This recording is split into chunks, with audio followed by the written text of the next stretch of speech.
हमारा टॉपिक है measuring speed of sound, speed of sound की पैमाइश करना। Topic name is measuring speed of sound. Sound की रफ्तार को हमने मालूम करना है। अच्छा, साउंड की रफ्तार को मालूम करने के 3-4 तरीके होते हैं। जैसे इसमें पहला मेथड है जो हमारी बुक में यूज़ हो रहा है, वो है इको मेथड। इसी तरह एक और मेथड भी होता है जिसको हम कहते हैं ट्यूनिंग फोर्क मेथड। क्या कहते हैं? Tuning fork.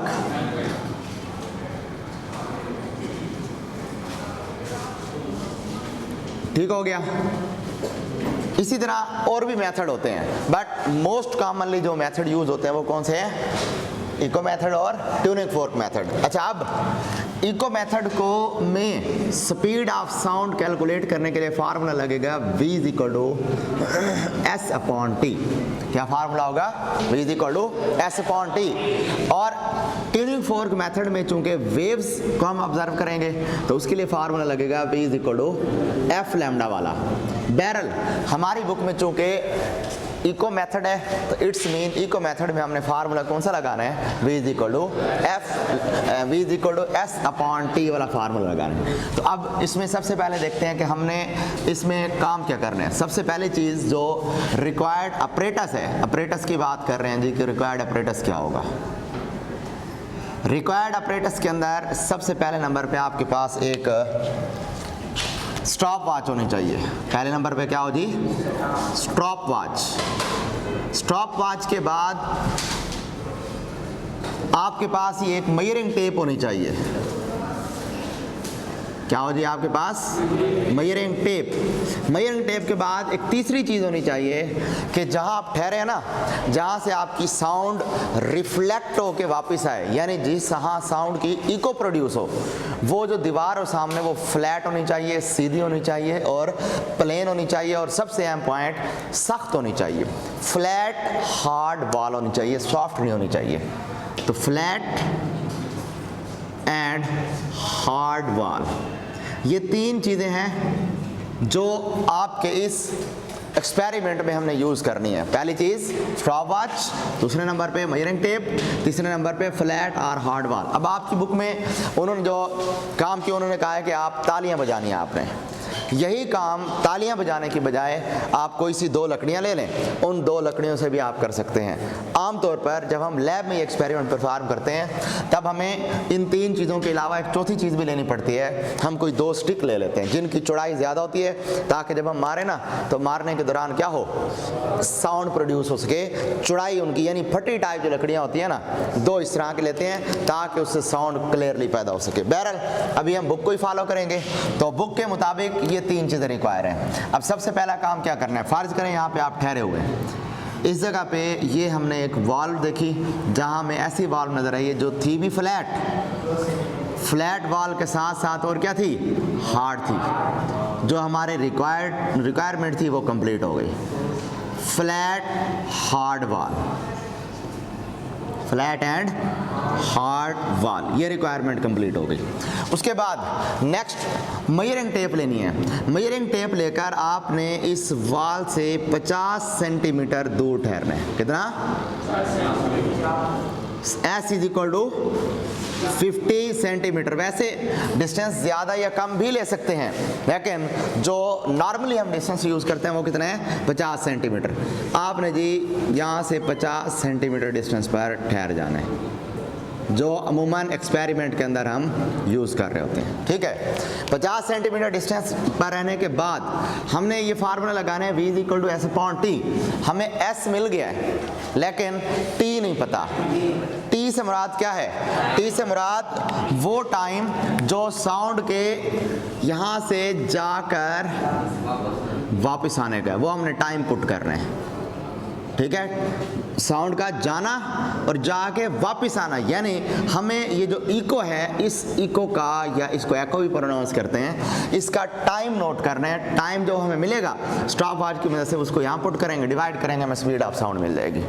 अब सवाल ये है कि हमें ये टाइम नोट कैसे करने हैं। अब यहाँ पर क्या करें, यहाँ पे आप एक और आदमी सेकंड पर्सन ठहरा दें। सेकंड पर्सन को कहें कि आप अपने हाथ में जी स्टॉप वॉच ले लें, ठीक हो गया। और स्टॉप वॉच की मदद से आपने रीडिंग नोट करनी है। कब, ये अहम पॉइंट है जो समझना है आपने। स्टॉप वॉच की मदद से रीडिंग कब लेनी है। अब बुक में लिखा गया कि आप अपने हाथ से तालियां बजाना शुरू कर दें। अगर तालियां नहीं तो दूसरा क्या कहा मैंने कि 2 आप स्टिक्स ले लें, उनकी चौड़ाई ज़्यादा हो, दोनों को आपस में क्या करें, आप बीट करना स्टार्ट कर दें, बीटिंग करें। अच्छा, अगर आपने एक मरतबा क्लैप किया या एक मरतबा आपने उसको स्टिक को पकड़ के बीट किया, साउंड जाएगी, रिफ्लेक्ट होकर वापस आएगी, आपको एक इको सुनाई देगी। ऐसे ही होगा ना। अब आपने वो एक इको नहीं लेनी, एक इको का टाइम नोट नहीं करना, बल्कि एक्सपेरिमेंट का असूल होता है कि एक्सपेरिमेंट में आप जितनी ऑब्जर्वेशंस ज़्यादा लेंगे, याद रखिएगा, जितनी ऑब्जर्वेशंस जितनी ज़्यादा होंगी उतना आपका जो रिजल्ट होगा ना उतना एक्यूरेसी की तरफ जाएगा, उतना एक्यूरेट ज़्यादा होगा। समझ आई। तो इसलिए हमने क्या करना है, हमने अपने ऑब्जर्वेशंस की तादाद बढ़ा देनी है। इसका मतलब हमें 1 टाइम हैंड से क्लैप नहीं करना, मोर देन 1 टाइम। मिनिमम आप कर लें 5 या 10 कर लें, 15 कर लें। तो अमूमन जो एक्सपेरिमेंट किया जाता है, तो एक्सपेरिमेंट में हमें रीडिंग लेनी होती है तो 4 या 5 रीडिंग लेते हैं। अगर इस तरह की कोई स्मॉल टाइम वाली ऑब्जर्वेशन लेनी होती है तो स्मॉल टाइम वाली ऑब्जर्वेशन में हमें 10 से 12 रीडिंग लेनी पड़ती है। तो हम उसकी एवरेज कर लेते हैं। बुक वाले ने कहा हुआ है कि आपने जी ना 10 टाइम क्लैप्स करने। अब जब यहाँ से फर्स्ट टाइम ऐसे क्लैप करेंगे ना, तो फर्स्ट क्लैप जो ही स्टार्ट करेंगे, पहली क्लैप स्टार्ट करते ही फर्स्ट क्लैप पर आपने क्या करना है, इस आदमी को कहना है कि आपने स्टॉप वॉच ऑन कर देनी है। समझ आई। जो ही उसने फर्स्ट क्लैप पर स्टॉप वॉच ऑन की, तो स्टॉप वॉच ऑन करते ही यहाँ से साउंड वेव गई, टकराने के बाद वापस आई, पहली इको सुनाई दी, दूसरी क्लैप की, थर्ड, फोर्थ, फिफ्थ। अब नंबर ऑफ क्लैप्स आपने काउंट करनी है, नंबर ऑफ क्लैप्स, और यहाँ से वापस जो नंबर ऑफ इको होंगी वो कौन काउंट करेगा, वो आदमी जिसके पास स्टॉप वॉच है उसको कहें, क्योंकि आप अकेले ये दोनों काम नहीं कर सकते। आप नंबर ऑफ क्लैप्स काउंट करें। आप अगर 10 नंबर ऑफ क्लैप्स कर लेंगे तो ज़ाहिर बात है इसको भी नंबर ऑफ इकोस कितनी सुनाई देंगी, 10 इको सुन। जब इसको कहना है कि जब आपको 10वीं इको सुनाई दे, आपने स्टॉप वॉच को ऑफ कर देना। ठीक हो गया। 10वीं इको पे स्टॉप वॉच ऑफ हो गया। जब 10वीं इको पे स्टॉप वॉच ऑफ होगा, ऑफ करने के बाद अब जो टाइम इसके ऊपर नोट किया होगा, लिखा हुआ होगा, आपने कहना है कि वो नोट हम मुझे बता दें। जब वो टाइम मिलेगा, अब ये टाइम किसका होगा, टाइम फॉर 10 क्लैप्स। हमें किसका चाहिए, 1 क्लैप का चाहिए। ठीक हो गया। तो अब हम क्या करेंगे, यहाँ पे लिखेंगे टाइम फॉर 10 क्लैप्स, 10 क्लैप्स का टाइम कितना है जी। सपोज कि इसके ऊपर मेजरमेंट ले लिया और 5 सेकंड टाइम आ गया। मैं फर्जी को इसमें कंसीडर कर रहा हूँ कि 5 सेकंड में इन्होंने 10 क्लैप्स या 10 इको सुनी है, तो हमने यहाँ पर लिख दिया 5 सेकंड। जबकि हमें कितना चाहिए, टाइम फॉर 1 क्लैप। तो यहाँ लिखें टाइम फॉर 1 क्लैप। तो टाइम फॉर 1 क्लैप कितना होगा, 5 डिवाइडेड बाय 10, ये कितना जवाब आ जाएगा, 0.5 सेकंड। तो 1 क्लैप कितने टाइम के बाद आई है, 0.5 सेकंड के बाद आ गई है। हमने इस टाइम को नोट करके इस फार्मूले में पुट करना है। फार्मूला क्या था, we know that S is equal to, बल्कि V is equal to S upon T। S कितना है, 50 मीटर। यहाँ पर हमने जो डिस्टेंस लेना है वो कितना है, 50 मीटर। तो 50 मीटर ले लिया। उसके बाद टाइम कितना है हमारे पास जी, ये फर्स्ट करने के 0.5 सेकंड आ गया। तो यहाँ से कैलकुलेट करें, जो जवाब मिलेगा ये उस साउंड की रफ्तार होगी जो आप ड्यूरिंग क्लैप प्रोड्यूस कर रहे हैं, ये उस साउंड की रफ्तार है। ठीक है। अब ज़रूरी नहीं है कि ये जो साउंड आई है, ये जो रफ्तार मिली है, कोई बंदा कहे कि नहीं ये रफ्तार तो होती नहीं है। आप कहेंगे जो मैंने साउंड वो किया ना, प्रोड्यूस की है, उसकी आवाज़ इतनी थी। अब हर एक ऑब्जेक्ट की, अच्छा जब जैसे क्लैप की वॉइसेस हैं, इसकी आवाज़ की स्पीड कुछ और होगी, और वो जो दूसरी हैं, आप स्ट्रिक्स ले लें, स्ट्रिक को बीट करें इस तरह से, उनकी जो आवाज़ पैदा होगी उसकी स्पीड कुछ और होगी। तो इस तरह ये स्पीड मुख्तलिफ हमें मिल सकती है, इससे कोई इशू नहीं है। क्लियर हुई बात ये? तो ये हमारा इको मेथड के थ्रू क्या है, स्पीड ऑफ साउंड हमने मेजर कर ली। अब इस मेथड के कुछ ड्रॉबैक्स हैं। ड्रॉबैक्स क्या हैं जी? इस मेथड का पहला ड्रॉबैक ये है कि इस मेथड में अगर यहाँ पर हमने रॉन्ग रीडिंग ले ली है, रॉन्ग रीडिंग या रॉन्ग मेजरमेंट्स अगर हम लेंगे तब हमें जवाब गलत मिलेगा, और यहाँ मैक्सिमम चांस होता है रॉन्ग रीडिंग लेने का। क्यों? मुमकिन है हम जो क्लैप सुन रहे हैं वो एक फिजिकल पैरामीटर नहीं है, सुनाई देने वाला पैरामीटर है। कान की वजह से या हमारी अटेंशन किसी और तरफ जाने की वजह से भी मुमकिन हम 0.001 सेकंड का भी गैप दे दें, तो मेजरमेंट हमारी क्या हो जाएगी, रॉन्ग हो जाएगी।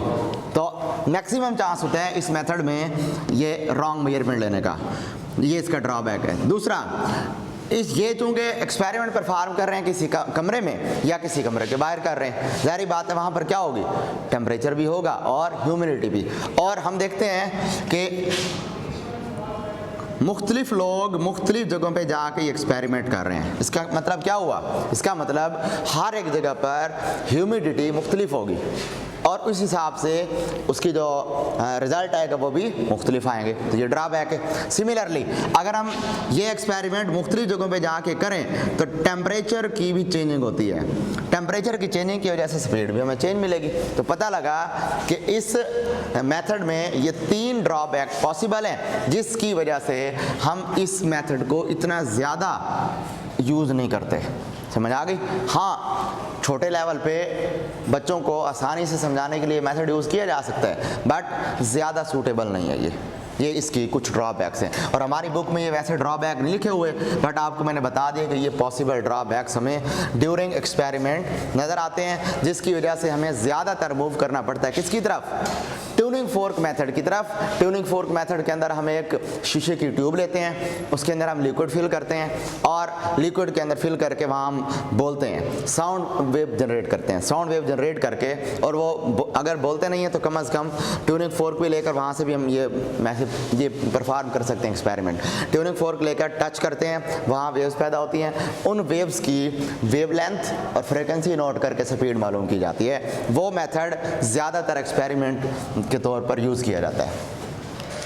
अच्छा, उसके बाद नेक्स्ट हमारा टॉपिक है नॉइज पोल्यूशन। नेक्स्ट टॉपिक है नॉइज पोल्यूशन, शोर की आलूदगी। नॉइज पोल्यूशन पढ़ रहे हैं जी हम। सबसे पहले तो आप ये देखें कि आप डेली लाइफ में, रियल लाइफ में आप मुख्तलिफ किस्म की आवाज़ें सुनते हैं। कहीं आप गाड़ियों का शोर सुन रहे हैं, कहीं आप स्कूल में ब्रेक के वक्त या क्लास में बच्चों का शोर सुन रहे हैं, कहीं आप म्यूज़िक सेंटर में चले जाएं वहाँ म्यूज़िक सुन रहे हैं, यानी मुख्तलिफ जगहों पर मुख्तलिफ किस्म की आवाज़ें सुन रहे हैं। अब उनमें से कुछ आवाज़ें हैं जो आपके लिए खुशगवार असर छोड़ती हैं और कुछ हैं जो खुशगवार असर नहीं छोड़ती। तो इस पॉइंट ऑफ व्यू से हमने पहले तो ये डिफ़ाइन करना है कि 2 किस्म की आवाज़ें होती हैं। एक होते हैं म्यूज़िकल साउंड, पहला क्या है जी, म्यूजिकल साउंड, और दूसरा क्या है, नॉइज। म्यूजिकल साउंड और नॉइज, शोर। ठीक है जी, या इसको म्यूजिकल साउंड को म्यूजिक भी कह सकते हैं। या अगर सवाल आ जाए differentiate between music and noise या म्यूजिकल साउंड एंड नॉइज, तो बात है की है। अब सबसे पहले चीज़, ऐसी आवाज़ें जो हमारे लिए प्लेजेंट इफेक्ट प्रोड्यूस करें, खुशगवार असर हमारे लिए जनरेट करें, वो क्या कहलाएंगी, म्यूज़िकल साउंड। हमें इनको सुनकर खुशी महसूस होती है, एक खुशगवार असर महसूस होता है। इसकी सिंपल मिसाल है कि अगर आप कभी गाने चला दें, आप कहेंगे ये माहौल बन गया, ऐसे ना। और अगर आपको कहा जाए कि यहाँ अभी मैं एक बाइक आकर ठहरा दूँ और उसके हॉर्न बजाना शुरू कर दूँ, आप कहेंगे पता नहीं शोर में क्या कर रहे हैं, ऐसे ही है ना। यानी कुछ हैं जो आपके लिए प्रेजेंट इफेक्ट पैदा कर रही हैं और कुछ हैं जो आपके लिए अनप्लेजेंट इफेक्ट या जैरिंग इफेक्ट प्रोड्यूस करते हैं। Jarring effect mean disturbing effect, जिससे आप काफ़ी ज़्यादा डिस्टर्बेंस होती है। तो ये इफेक्ट जो पैदा करती हैं वो आवाज़ें क्या हैं जी? नाइस है। ठीक हो गया। तो ये नाइज हो गई शोर, और ये म्यूजिकल साउंड। पहला फ़र्क तो ये आ गया विद रिस्पेक्ट टू डेफिनेशन। दूसरा डिफरेंस, जहाँ भी आपको म्यूजिकल साउंड नज़र आएगी ना, तो म्यूजिकल साउंड में आवाज़ की जो वेव होगी वो इस तरह की होगी। अब आप इस वेव पैटर्न को ऑब्जर्व करें। ये वेव पैटर्न किस किस्म का है? ये वेव पैटर्न एक तो मेरे हाथ की मोशन पे नोट करें, स्लो, ऐसे ही है ना, एंड रेगुलर। स्लो है यानी इसकी जो वाइब्रेशन है वो स्लो है, और इसकी वाइब्रेशन रेगुलरली जा रही है, जितना इधर है उतना इधर है, उतना इस साइड है, यानी स्लो एंड रेगुलर वाइब्रेशन है जी। किसकी? म्यूजिकल साउंड की। इसके बरक्स जहाँ शोर होगा ना, शोर वाली जगह पे जो हमें ग्राफ मिलेगा बनता हुआ, आपको दिखा रहा हूँ, यूँ बनता है इस तरह का। आप कहीं भी चेक कर लें, ऐसा जहाँ शोर होगा उसकी अगर आप ये इस तरह की वेव ऑब्जर्व करें तो ऐसे मिलेगी। क्या यहाँ पे आपको मेरा हाथ कैसे जाता हुआ नजर आया? सडन, यानी स्लो नहीं था बल्कि सडन वाइब्रेशन थी, सडन, और उसके बाद ये रेगुलर भी नहीं है बल्कि इर्रेगुलर है। सडन एंड इर्रेगुलर वाइब्रेशन है। तो ये बेसिक से डिफरेंस हैं किन में? दो किस्म की आवाज़ें हैं। कौन कौन सी? म्यूजिकल साउंड और नाइस। और उनकी वेव पैटर्न भी मैंने बता दिया, और वो वेव पैटर्न से हमें क्या ऑब्जर्वेशन मिल रही है वो भी मैंने क्लियर कर ली। ठीक हो गया। अब अगला सवाल आता है कि what are the sources of noise. अब हमने टोटली ट्रीट करना है नॉइज से, म्यूजिक से नहीं ट्रीट करना। क्यों? क्योंकि हमारा टॉपिक क्या है? Noise pollution. तो अब हमने टोटली नॉइज की तरफ आ जाना है कि नॉइज क्या है जी। What are the sources of noise? Sources of noise. अब मुझे बताएं जी क्या क्या सोर्सेज हो सकते हैं। ये आपको कोई रट्टा लगाने की जरूरत नहीं है, ये आप खुद से ही डेली लाइफ में ऑब्जर्व करते हैं। वो सोर्सेज कौन कौन से हो सकते हैं? वो सोर्सेज हैं हमारे पास, सबसे पहले नंबर पर कोई मशीनरी वगैरह,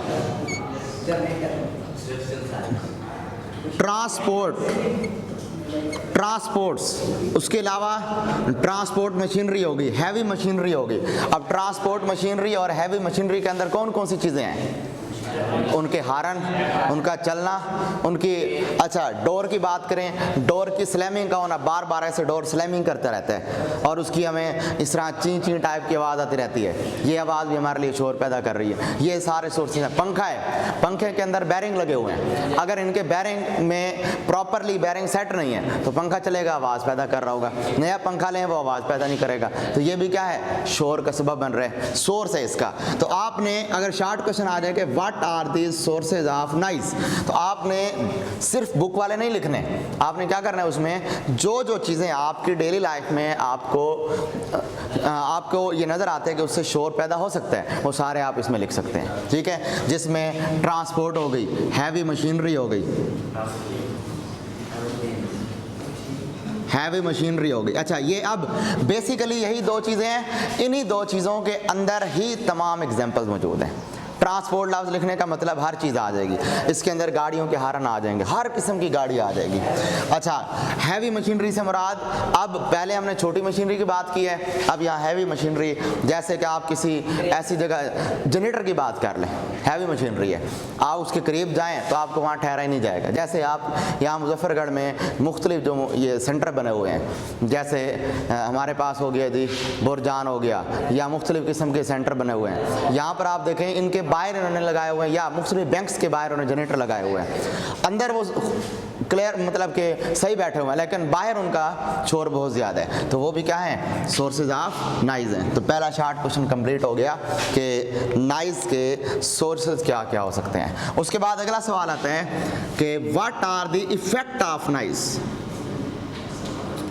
इफेक्ट्स ऑफ नॉइज़, शोर के असरात क्या हैं, यानी जहाँ जहाँ शोर पैदा होगा उस शोर पैदा होने की वजह से क्या असर होगा जी। आपको हेडेक होना शुरू हो जाएगा, ठीक है, और क्या हो सकता है? अच्छा, हेडेक हो सकता है, हाइपरटेंशन हो सकती है, अच्छा, हाइपरटेंशन हो सकती है, उसके अलावा हेयरिंग लॉस हो सकता है जो सबसे बड़ा फैक्टर है, यानी उसमें हेयरिंग लॉस हो गई, हेयरिंग लॉस। अच्छा, उसके बाद स्लीपलेसनेस यानी सोने के मसाइल पैदा हो सकते हैं, लेकिन ज़रूरी नहीं है कि स्लीपलेसनेस आपको सिर्फ शोर से ही हो। स्लीपलेसनेस के लिए और भी बहुत सी चीज़ें हैं। मोबाइल पे आप फेसबुक यूज़ कर रहे हैं जी, मोबाइल पे आप कोई वीडियो देख रहे हैं, गेम देख रहे हैं, गेम खेल रहे हैं, तो क्या आपको नींद आएगी? नहीं आएगी। अभी आप ये फ्री फायर खेल रहे हैं, इससे पूछें, ये बैठा हुआ है, हाँ आएगी नींद? नहीं आएगी इसको, वो तो पता है मुझे। अच्छा खैर, ये इफेक्ट ऑफ नॉइज क्लियर हो गए। इफेक्ट ऑफ नॉइज के बाद अब अगला सवाल आता है,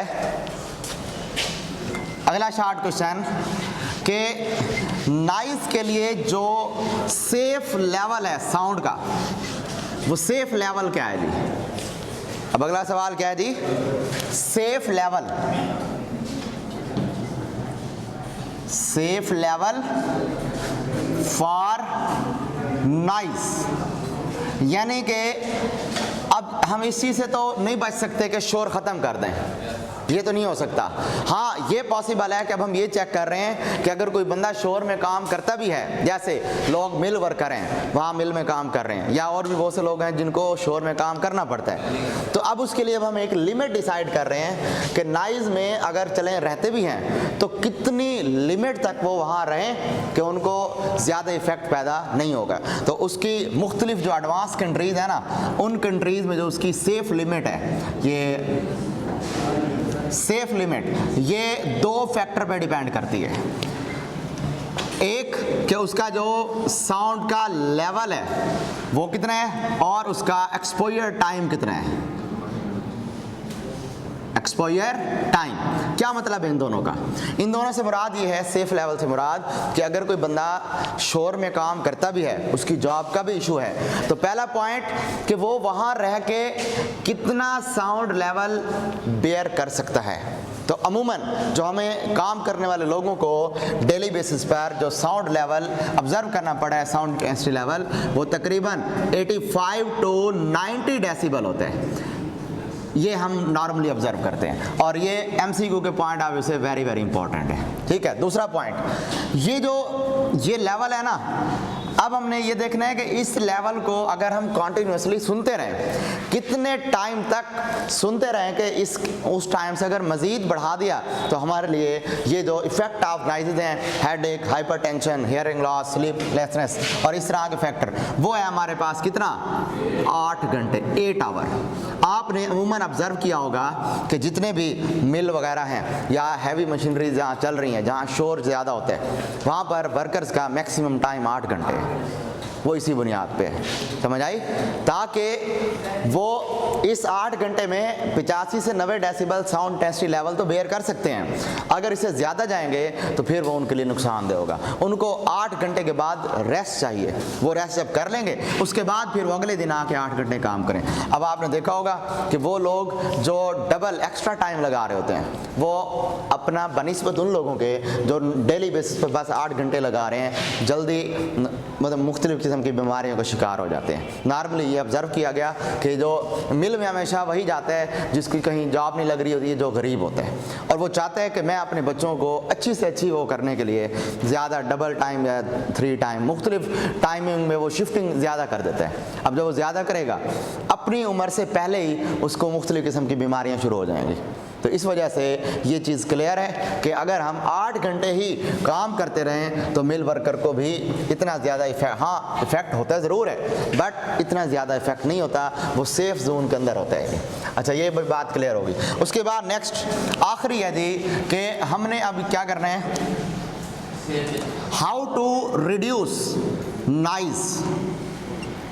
हाउ टू रिड्यूस नॉइस, शोर को कम कैसे कर सकते हैं, वो कौन कौन से मेथड हैं जिनसे हम शोर को कम कर सकें। ये मैंने 4 बातें बताई हैं। पहले मैंने म्यूजिकल साउंड और किसमें, नॉइज में डिफरेंस किया, फिर उसके बाद मैंने सोर्सेज ऑफ नॉइज बताए, उसके बाद मैंने इफेक्ट ऑफ नॉइज बनाए, उसके बाद तीसरे नंबर पे सेफ लेवल बताया, और आखिर में अब बता रहा हूँ कि नॉइज को रिमूव करने के कौन कौन से तरीके हैं, कौन कौन से मेथड अपनाएं जिससे हम रिमूव कर सकें। सबसे पहला तरीका कि हम ये फ्रेंडली मशीनरी यूज़ करें, यूज़र फ्रेंडली मशीनरी होनी चाहिए, यूज़र फ्रेंडली मशीनरी। मिसाल के तौर पर हम अगर अपने पाकिस्तान में कॉमन एग्जांपल दें, वो कॉमन एग्जांपल क्या है पाकिस्तान के अंदर, वो कॉमन एग्जांपल है रिक्शे, चिंची रिक्शे।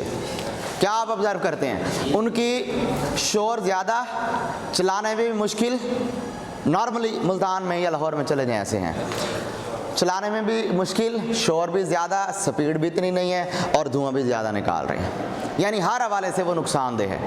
इसके अल्टरनेट आज से 3 साल पहले, ये नवाज शरीफ के दौर में उन्होंने ये CNG रक्शे थे जो उन्होंने दिए थे, रोज़गार स्कीम रक्शे दिए थे, वो उसी का अल्टरनेट था, यानी वो वाले रक्शे ले लिए गए। उसके रिस्पांस में उन्होंने यूज़र फ्रेंडली थे, मशीनरी थी, उनका इस्तेमाल भी आसान था, उसकी वर्किंग भी आसान थी, और वो ज़्यादा लोड उठा सकते थे, शोर भी कम करते थे, और धुएँ भी नहीं निकलते थे। एक तो हमने यूज़र फ्रेंडली मशीनरी यूज़ करनी है। इसी तरह मिसाल ले लें, बिजली पैदा करने के लिए आप बजाय जनरेटर यूज़ करने क्या कर लें, UPS है आपके पास, UPS की बजाय आप कहाँ चले जाएं, सोलर पे शिफ्ट हो जाएं। तो इस तरह यूज़र फ्रेंडली मशीनरी की तरफ आप जाएं ताकि वहाँ नॉइज़ कम से कम हो। दूसरा पॉइंट, आपने एक और काम ये करना है कि साउंड बैरियर यूज़ करने हैं, साउंड बैरियर यूज़ करने हैं। साउंड बैरियर से क्या मुराद है, ऐसे बैरियर, साउंड बैरियर या साउंड कार्ड बैरियर भी कह सकते हैं। इसकी मिसाल ले रहे हैं, इसकी मिसाल कैसी है, इसकी मिसाल है कि फ़र्ज़ करें कि ये हमारे पास एक स्टेज है जी, इस स्टेज के ऊपर यहाँ सिंगर ठहरा वो परफॉर्म कर रहे हैं। अब उसकी जो वॉइस है वो तमाम साइडों पे जाएगी, जबकि ये चाहता है कि मेरी मैक्सिमम वॉइस सामने बैठी हुई ऑडियंस की तरफ जाए। तो क्या करेगा, वो अपनी आवाज़ ये अपने पीछे एक इस तरह का साउंड बैरियर लगा देगा। क्या कर देगा, साउंड बैरियर।